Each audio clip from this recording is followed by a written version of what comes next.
Hello students, কি খবৰ সকলোৰে তোমালোকে চাইছা অধ্যয়ন জনাসাম ইউটিউব চেনেল আৰু আজি আমি ক্লাস 7 ৰ ইংৰাজী পাঠ্যপুথিৰ দ্বিতীয়টো লেসন উৰুকা এডভেঞ্চাৰ এই লেসনটোৰ সম্পূৰ্ণ অসমীয়া ভাঙনি জানিবলৈ ট্ৰাই কৰিম কিন্তু তাৰ আগতে তোমালোকে কোৱাচোন মাঘ বিহুত মেজি জ্বলোৱাৰ উপৰিও তোমালোকে কেনে ধৰণে ফূৰ্তি কৰা কমেন্টত জনোৱা লগতে এই চেনেলটো সাবস্ক্ৰাইব কৰি লোৱা আৰু কাষতে যেটো বেল আইকন আছে সেই বেল আইকনটো অন কৰি দিয়া তেতিয়া মই আপলোড কৰা প্ৰত্যেকটো ভিডিঅ'ৰ নটিফিকেশন তোমালোকে পাবা আৰু সেই ভিডিঅ'বোৰ প্ৰথমেই চাব পাৰিবা সো বেছি সময় নষ্ট নকৰি আহা আমি লেসনটোৰ ফালে আগবাঢ়ো লেসনটোৰ নাম হৈছে উৰুকা এডভেঞ্চাৰ উৰুকা মানে হৈছে সংক্ৰান্তি বা দুমাহীৰ দিনাক আমি উৰুকা বুলি কওঁ বিহুৰ আগদিনাখন যেটোক আমি উৰুকা বুলি কওঁ আৰু এডভেঞ্চাৰ শব্দটোৰ অৰ্থ হৈছে অভিযান কোনোবা এটা দুঃসাহসিক কাম কৰাক আমি এডভেঞ্চাৰ বুলি ক'ব পাৰো সো মাঘ বিহুৰ দিনা এইকেইটা যিকেইটা ল'ৰা দেখিছা এই ল'ৰাকেইটাই এটা ভূত দেখে সেই ভূতটোৰ পৰা সিহঁতে কেনে ধৰণে পলাই আহিব পাৰিলে সো এই সাধুটোত কোৱা হৈছে গতিকে সাধুটো বহুত ইন্টাৰেষ্টিং মন দি শুনিবা ফাৰ্স্ট পেৰাগ্ৰাফটো চোৱা Mahendra lovingly called Mohan by his friend is talkative restless and always cheerful Mahendra যাক তাৰ বন্ধুবোৰে মৰমতে মহেন বুলি মাতে কেনেকুৱা ধৰণৰ ল'ৰা বুলি কৈছে টকেটিভ মানে অত্যন্ত কথা চহকি ৰেষ্টলেছ মানে বৰ উৎপতীয়া টাইপৰ শান্তিৰে নথকা এণ্ড অলৱেজ চিৰফুল আৰু সদায়ে আনন্দিত হৈ থকা এটা ল'ৰা on the eve of the Assamese harvest festival Magh Bihu this year his friends Sanju Nantu Rinku and Ruman visited him মানে কি কৈছে অসমীয়া যেটো হাৰ্ভেষ্ট ফেষ্টিভেল শস্য চপোৱাৰ এটা উৎসৱ কি মাঘ বিহু তোমালোকে নিশ্চয়কৈ জানা তো সেই মাঘ বিহুতে তাৰ যি বন্ধু আছিলে কোন আছিলে সঞ্জু নন্তু ৰিংকু আৰু ৰুমন তাৰ ওচৰলৈ আহিলে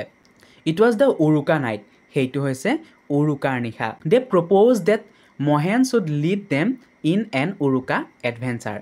আৰু সিহঁতে আহি পেলাই মহেনক ক'লে যে মহেন তুমি আমাৰ যি উৰুকাৰ অভিযান আছে উৰুকাৰ অভিযানত তুমি কিন্তু লিড ল'ব লাগিব তুমি নেতৃত্ব ল'ব লাগিব Mahen jumped up excitedly and look at his friends with an air of authority মানে কি কৈছে মহেনে সেই কথাটো শুনি জাপ মাৰি উঠিলে he was ready for an adventure সি সেই অভিযানটোৰ বাবে সাজু হ'ল Sanju the eldest among them said in an excited voice Sanju সিহঁততকৈ সকলোতকৈ কোন আছিলে সঞ্জুৱে ডাঙৰ আছিলে এল্ডেষ্ট সিহঁতৰ গ্ৰুপটোৰ ভিতৰত সকলোতকৈ ডাঙৰ সঞ্জুৱে আছিলে সঞ্জু দ্য এল্ডেষ্ট সি কি ক'লে যে এক্সাইটেড ভইচ এটা অতি উৎসাহিত মাতেৰে ক'লে we will spend the night in our ভেলাঘৰ মানে ভেলাঘৰক ইংৰাজীত কোৱা হয় ফেষ্টিং হাউচ তোমালোকে ভেলাঘৰ নিশ্চয়কৈ দেখিছা মাঘ বিহুত যে আমি খেৰেৰে বনাই লওঁ নহয় জানো সেইটোক ভেলাঘৰ বুলি কোৱা হয় তেতিয়া ক'লে যে we will spend at night in our ভেলাঘৰ আমি আমাৰ ভেলাঘৰতে আমাৰ ৰাতিটো পাৰ কৰিম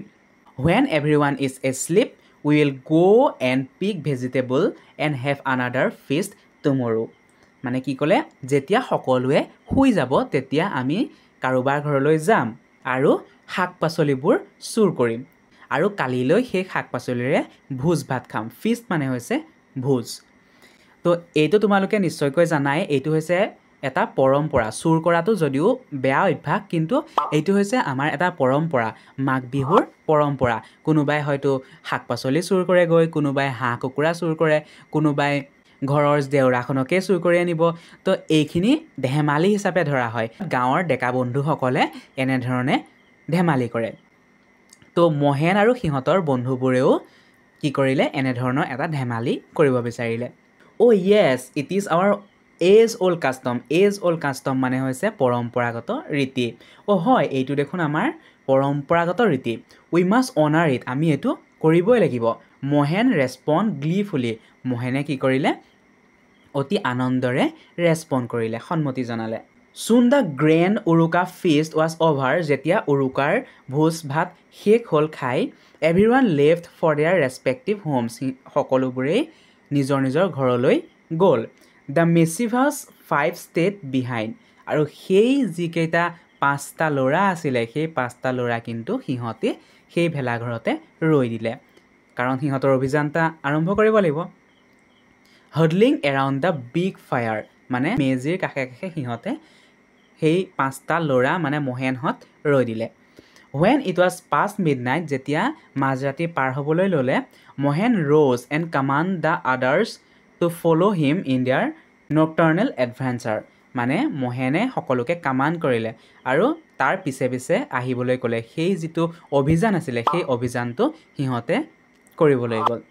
They made straight for Shantiram house at the end of the land সেই যিটো শাৰী আছিলে ঘৰৰ শাৰী আছিলে সেই ঘৰৰ শাৰী একেবাৰে শেষত শান্তিৰামৰ ঘৰটো আছিলে সো শান্তিৰামৰ ঘৰলৈকে সিহঁতে বাট পুনালে Shantiram was a retired army man and farming was his hobby Shantiram কোন আছিলে এজন অৱসৰপ্ৰাপ্ত সেনা বিষয়া আছিলে সেনা জোৱান আছিলে আৰু সেই শান্তিৰামে বাগিচা কৰি বা শাকপাচলি খেতি কৰি বৰ ভাল পাইছিলে এটো তেওঁৰ হবি আছিলে His garden was full of cabbage, brinjals, carrot and other seasonal vegetable তেওঁৰ যিখন গাৰ্ডেন আছিলে তেওঁৰ যিখন পাচলিৰ বাগিচা আছিলে সেই পাচলিৰ বাগিচাত কবি বেঙেনা গাজৰ আৰু সেই ঋতুত হোৱা বিভিন্ন ধৰণৰ শাকপাচলিৰে ভৰি আছিলে They walked quietly সিহঁতে লাহে লাহে খোজকাঢ়ি গ'ল pausing just to put aside the bamboos of the nangla gate মানে নঙলা গেটৰ যি বাঁহডাল আছিলে সেই বাঁহডাল লাহেকৈ অতৰাই পেলাই সিহঁতে অতি মনে মনে গ'ল and tiptoed into Shantiram garden আৰু শান্তিৰামৰ যিখন বাগিচা আছিলে সেই বাগিচালৈ সোমাই গ'ল Then Mohan stopped suddenly সেই সময়তে মোহেনে হঠাতে ৰৈ দিলে What will we carry the vegetables in আমি সেই শাকপাচলিবোৰ কিহত নিম We did not bring a bag আমি কোনো ধৰণৰ বেগে নানিলো দেখোন Never mind We will carry as much as possible in each hand the friend replied তেতিয়া বন্ধু এজনে ক'লে যে একো চিন্তা কৰিব নালাগে আমি হাততে যিমান পাৰিম সিমানে নিম It was very silent in the cold January night সেইটো আছিলে এটা নিস্তব্ধ জানুৱাৰী ঠাণ্ডা ৰাতি The Niger a small species of owl Niger মানে কি এটা সৰু ফেসা চৰাই বুলি তোমালোকে ক'ব পাৰা ফেসাৰ এটা প্ৰজাতি হয় হেতুক Niger বুলি কোৱা হয় was creeping eagerly at regular interval মানে সময়ে সময়ে ৰৈ ৰৈ সেই ফেসা চৰাইটোৱে বৰ এটা বিকট চিঞৰ বা ফেসা চৰাই কেনেকৈ মাতে এটা ভয় লগা চিঞৰ সেই ফেসা চৰাইটোৱে মাতি আছিল It made the atmosphere all the more haunting আৰু সেই যিটো মাত আছিলে সেই মাতটোৱে সেই পৰিবেশটো অত্যন্ত ভয়ংকৰ কৰি তুলিছিল haunting মানে হৈছে ভয়ংকৰ They were all very frightened সিহঁতে বহুত ভয় খালে but put on brave face কিন্তু সিহঁতৰ সাহসী মুখখনেই লৈ গ'ল মানে কোনো সিহঁতে ভয় দেখুৱা নাই যে সকলো সাহস কৰি আছে তেনে ধৰণে গৈ আছে Mohan who had walked ahead of the others noticed a black heap right in the middle of the rows of vegetables তেতিয়া কি হ'ল Mohan যি সকলোতকৈ আগত বা সকলোতকৈ আতৰত খুজকাঢ়ি গৈ আছিল এটা বস্তু সি লক্ষ্য কৰিলে যে এটা কোলা দম কি হৈ আছে সেই ভেজিটেবল গাৰ্ডেনৰ যিখন শাকপাচলিৰ বাগিচা আছিলে সেই শাকপাচলিৰ বাগিচাৰ শাৰীতে মাজতেই এটা কোলা দম দেখা পালে He thought it was a harmless pile of garbage হি ভাবিলে এই দমটো কিহৰ বুলি ভাবিলে এটা জাবৰৰ দম বুলি হি ভাবিলে But as the boys stretched their hands to pick the vegetables, the black heap suddenly jerked up. কিন্তু যেতিয়াই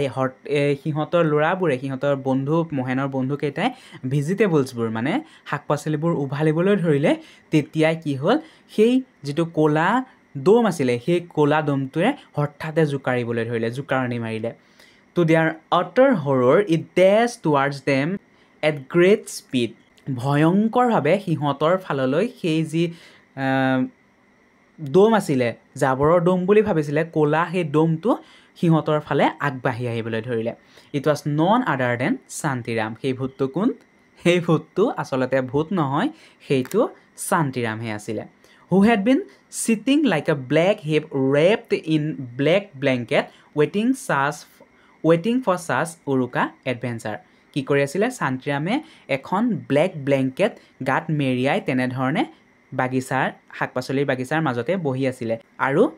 সেই তেনেকুৱা ধৰণৰ উৰুকা এডভেঞ্চাৰৰ বাবে ৰৈ আছিল তেওঁ জানিছিল এনেকুৱা ধৰণৰ এটা কি কৰিব এডভেঞ্চাৰ লৰাখিনিয়ে কৰিব গতিকে কি কৰিছিল শান্তিৰামে তেনে ধৰণে ভূতৰ ভাও ধৰি সেই বাগিচাখনতে বহি আছিল Oh my good lord it was a ghost run ও ভগৱান এইটো এটা ভূত পলুৱা Mohan screamed মোহেনে চিঞৰিলে They all dashed past the open নঙলা and then to the road সিহঁতে সেই খোলা নঙলাইদি দৌৰিবলৈ ধৰিলে আৰু শেষত সেই ৰাস্তা দি গুচি গ'ল soon they were out of the reach of the army men সেই ল'ৰাবোৰে এনেকুৱাকৈ দৌৰিবলৈ ধৰিলে ইমানেই স্পীডত দৌৰিবলৈ ধৰিলে তেতিয়ালৈকে দৌৰি থাকিলে যেতিয়ালৈকে সেই সেনা জোৱানৰ বা সেই আৰ্মি মেনৰ ওচৰৰ পৰা গুচি নাহিলে ফাইনেলি ৰিগেইনিং হিজ ব্ৰেথ মহেন এক্সক্লেইম